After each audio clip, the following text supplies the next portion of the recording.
going to Round Rock, I mean, you had plenty of talent around you. Like, Round Rock's really kind of like has this like niche of like sending linemen to the next level. But I mean, we were talking earlier, and they've had a fair share of the receivers too, like Keon DeLosa back in the day. So I mean, you really got some great practice and during the week to get you ready for games like that. Oh, absolutely, yeah. Keon and Nash Kelly were definitely the two dudes I remember most back in high school. Just being able to, iron sharpens iron. Just being able to go out there and compete with those guys every day definitely helped me hone my craft back then. Yeah, and then speaking of honing your craft, man, I mean, you did. I mean, really, what's the goal for a lot of people is to go play Division I ball, to go play at a school like Kansas, a Big 12 school. Can you talk a little bit about that opportunity for you and your time there? Yeah, Kansas. I'll always be grateful for the opportunity at Kansas. Initially, it was really my initial commitment to Kansas was just to be able to have the opportunity to play at DKR, being in the Big 12. But, circumstances worked out there that it wasn't the best for me. I actually transferred it. I don't know that this many people know, but I actually transferred to Tech for one semester and tried to walk onto the team at Tech and got cut. And that's when I made the decision that, Texas has always been on my radar. It might be the time to pull the trigger on it. Man, Round Rock dudes love to go to Tech, man. I think I guess all their homies are at Tech. So the girls go there. That's why. Round Rock people love Tech, man. Round Rock 2.0, no doubt. Oh man. So I mean, you kind of mentioned it there. So you ultimately, going from Round Rock to Kansas to Tech, to ultimately to University of Texas. Talk a little about how you got that opportunity and ultimately making a position change out of necessity to play some running back.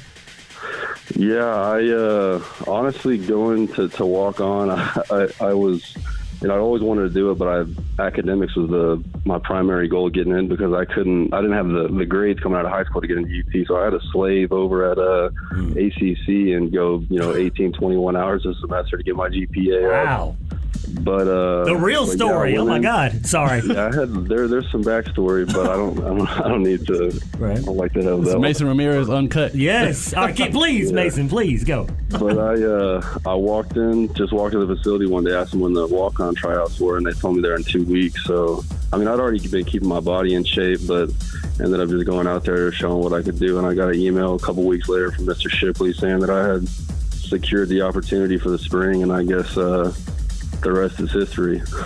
And so again, I mean, you played defensive back in high school, and that's how you got recruited to Kansas, I assume. And then always kind of being like that undersized kind of defensive back to play at the next level to ultimately get moved to running back. What was that conversation like? Where they were like, "Hey, Mason, we want you to play running back."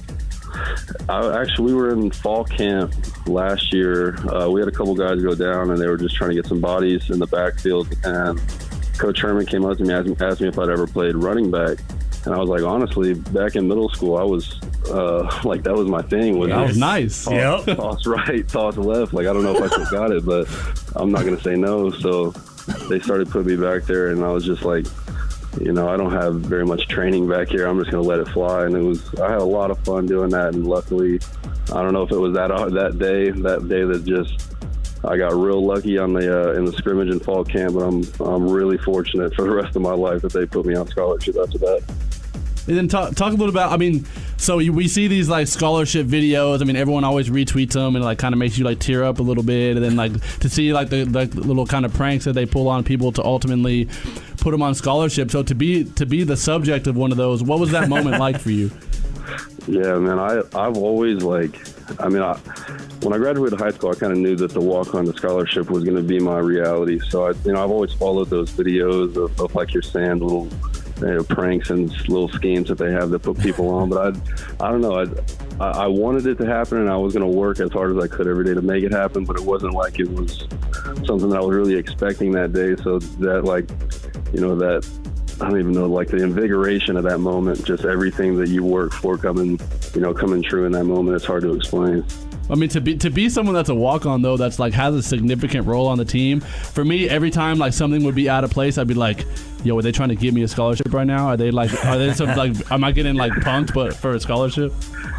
Yeah, it was. I mean, I guess I kind of, I figured, I had a good chance at getting that scholarship, but like I'm saying, for me, it was always just about, I grew up in the Austin area. I've been a Texas fan my whole life, and I said it in the speech after I got put on that all I ever wanted was to run down that field on kickoff one day, or just one time. Like, I don't care if they don't ever say my name in the stadium. Nobody knows I ever played football here. If I could just get one kickoff running down that field, everything would be worth it.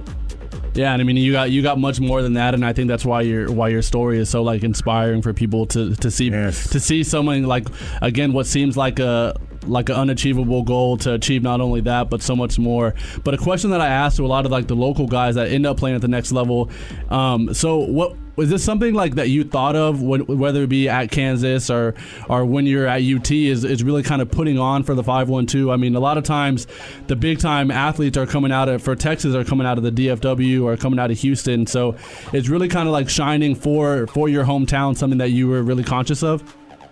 Oh yeah, no doubt. I definitely take a lot of pride in being from the 512 area and from Round Rock especially. My dad went to Round Rock too, and so it just kind of runs in the family. We've been here for a while, and I take a lot of pride in it. And then when I was at UT, you have a lot of little disputes and rivalries with guys across the state.